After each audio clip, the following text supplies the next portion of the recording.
सन्माननीय व्यासपीठ, उपस्थित परीक्षक महोदय आणि माझ्या समोर बसलेल्या भारत मातेच्या तेजस्वी विद्यार्थी मित्रांनो, मी कृतिका अर्जुन केंद्रे, वर्ग 7वा. आज मी एका अशा महापुरुषाची गाथा सांगायला उभी आहे, ज्यांनी इतिहासाच्या पानावर रक्ताने स्वतःचे नाव कोरले नाही, तर रक्ताने या देशाचा स्वाभिमान जिवंत ठेवला. 350 वर्षापूर्वी या देशावर अन्यायाचे काळे ढग दाटले होते. जेव्हा तलवारीच्या जोरावर धर्मांतर केले जात होते, तेव्हा एकच ढाल बनून उभे राहिले हिंद की चादर, श्री गुरु तेग बहादूर साहेबजी. मित्रांनो, आपण सर्वांनी चादर हा शब्द तर ऐकलाय. चादर काय करते? ही आपल्याला थंडीपासून वाचवते, ती आपलं संरक्षण करते. पण मित्रांनो, या देशाच्या अस्मितेवर आणि इथल्या संस्कृतीवर औरंगजेबाच्या अत्याचाराचे भीषण वादळ भोगावत होते. त्या वादळासमोर स्वतः चादर म्हणून उभे राहिले आणि आपल्या बलिदानानं त्या संस्कृतीला झाकून घेतलं आणि तिचं रक्षण केलं. ते म्हणजे श्री गुरु तेग बहादूर साहेब. म्हणूनच त्यांना हिंदवी चादर असे संबोधले जाते. हिंदवी चादर हे एक अभेद्य कवच आहे, ज्यांनी स्वतःचा देह छिन्न विछिन्न केला, परंतु या देशाचा स्वाभिमान, या हिंदू धर्माचा स्वाभिमान कमी होऊ दिला नाही.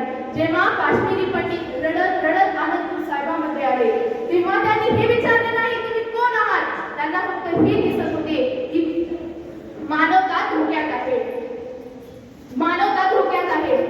मित्रांनो, मला सांगा, जर एखाद्याला माहित असेल की आता आपल्याला मरणाच्या दारात जायचं आहे, तेव्हा त्याची अवस्था काय होत असेल. परंतु गुरुजींचा 9 वर्षाचा मुलगा गोविंदराव म्हणतो की पिताजी, या जगाला तुमच्या बलिदानाची गरज आहे. तेव्हा गुरुजींना समजतं की हाच तो रस्ता जो दिल्लीच्या चांदणी चौकातून थेट अमरत्वाकडे जातो. दिल्लीच्या त्या काळ कोठडीत औरंगजेबाने क्रौर्याच्या सर्व सीमा ओलांडल्या.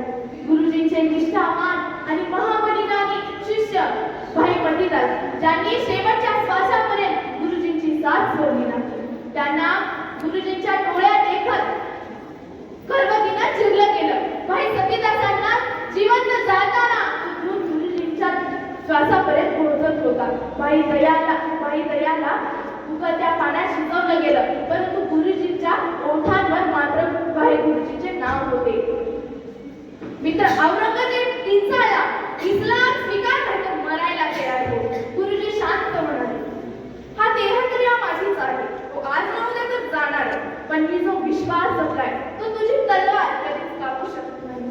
सर कटा सकते हैं लेकिन सर झुका सकते नहीं, अपनी आन बान शान पर दाग लगा सकते नहीं.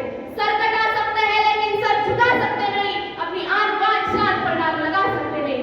वो तेग बहादुर हिंद की शान, जिनके लहू से रोशन हुआ सारा हिंदुस्तान.